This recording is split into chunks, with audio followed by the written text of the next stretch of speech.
According to life's greatest miracle, a female fetus produces all the eggs that are necessary to reproduce while still in the mother's womb. Abortion halts the development of a human life and uses inhumane methods in order to do this. First, I would like to begin by looking at some of the stages of human development.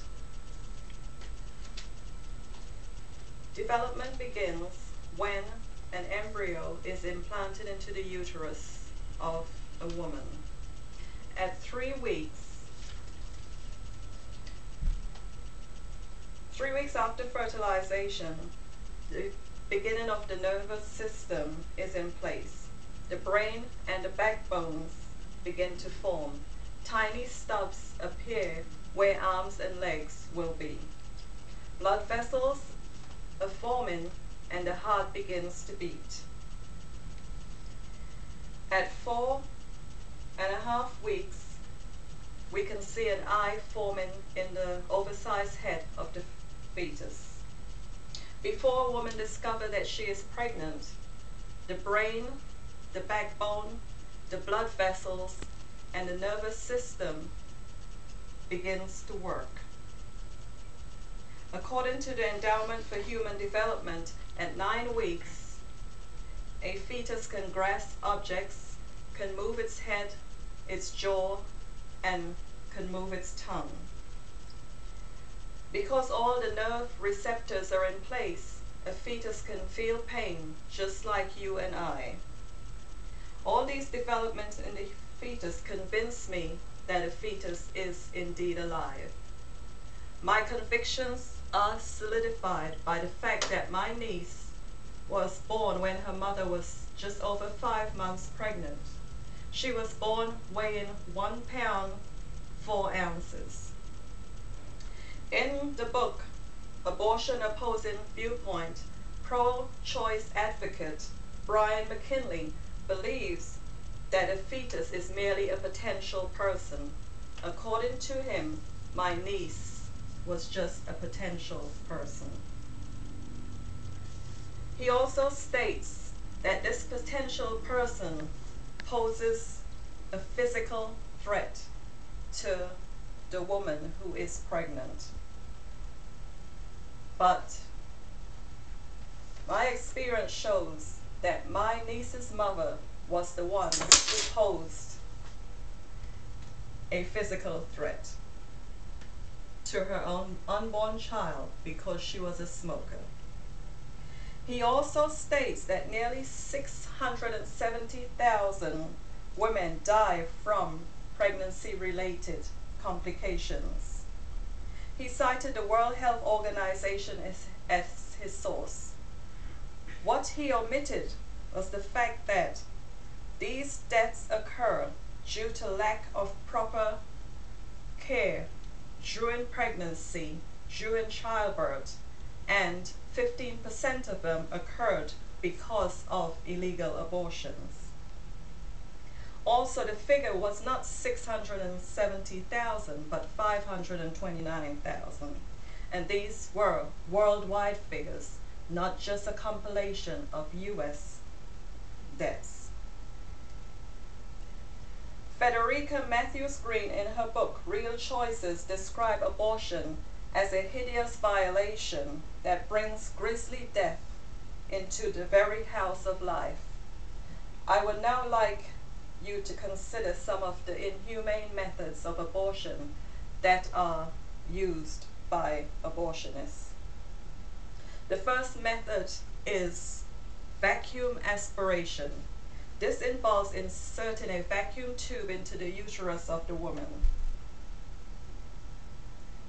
This tube then sucks out every part of the fetus.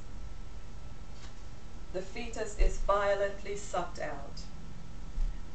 If you bear in mind that at 9 weeks the fetus was already moving its jaw, and that its heart was beating, its brain was functioning, its nervous system was functioning. Another more cruel method of abortion is dilation and evacuation. This involves literally ripping the baby from the mother's womb while still alive, limb for limb. Even a more gruesome method is the DNX, which involves deliberate dilation of the cervix. The baby is then turned so that its feet are pulled out of the woman's womb first. The head is left in the birth canal, where an instrument is then stuck into the back of the head. The brain is sucked out, causing the scalp to collapse. The baby is then delivered whole. There are other methods of abortion. The newest form is what is known as the RU486. It is an abortion pill that is taken in 2 stages, which causes the lining of the uterus to thin and so release the fertilized egg. It could be even a 9-week-old fetus.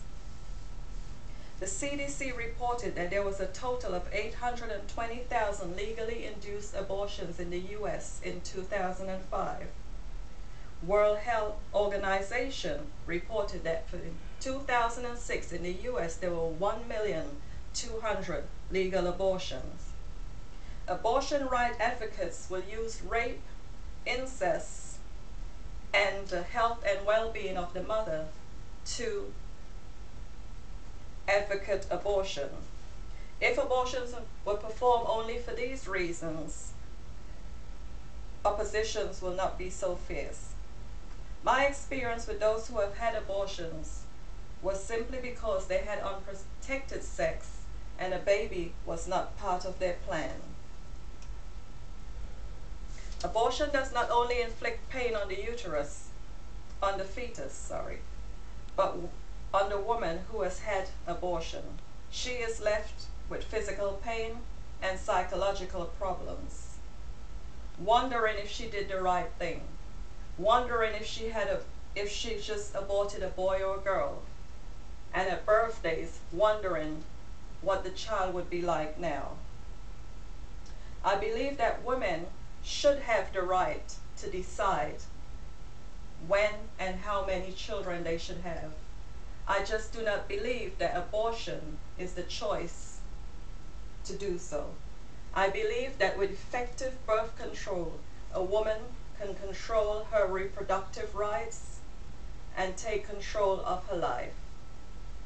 There are several methods of very effective birth control. Some of these are birth control pill, birth control patch, birth control implants, birth control vaginal rings, condoms for male and female. There are numerous other methods. It's just a matter of finding one that is right for you.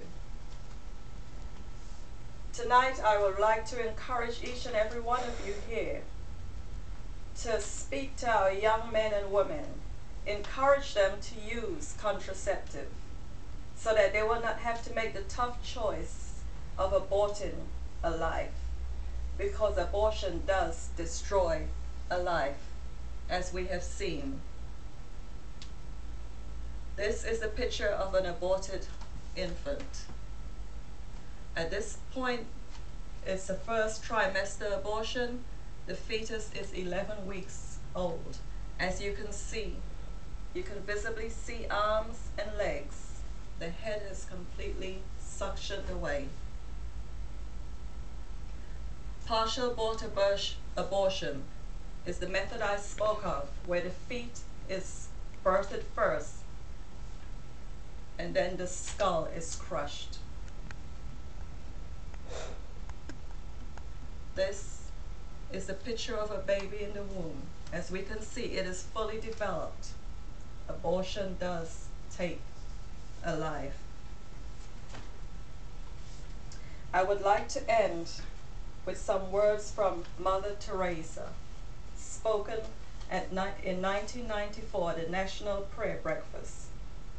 She says, I feel that the greatest destroyer of peace today is abortion, because it is war against the child, a direct killing of an innocent child, murder by the mother herself.